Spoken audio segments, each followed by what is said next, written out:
Ladies and gentlemen, I want you to give a warm welcome to our friend, Mr. Bob Dylan.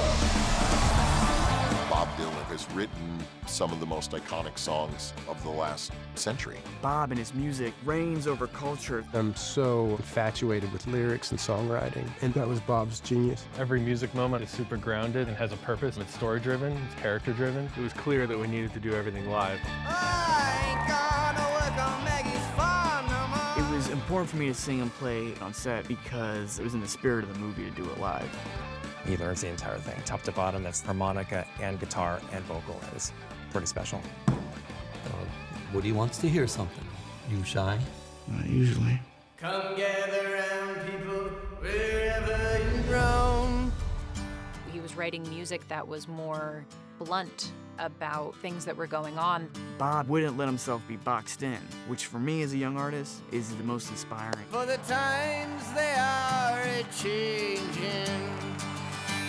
His genius and the power of his songs and personality ends up elevating him till he's bigger than the movement he was taken into.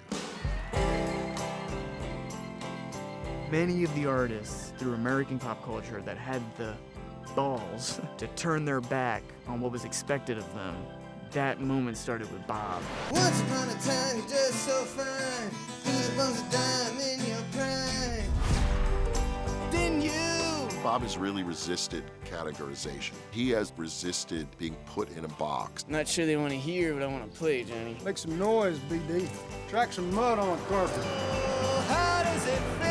Words are relevant. Times they are changing is relevant. Blowing in the wind is relevant. This music's still all over the radio. He changed folk music forever and music forever. Like a complete unknown. Like a rolling stone. Bob Dylan, Popolni Neznanec. Samo v kinu.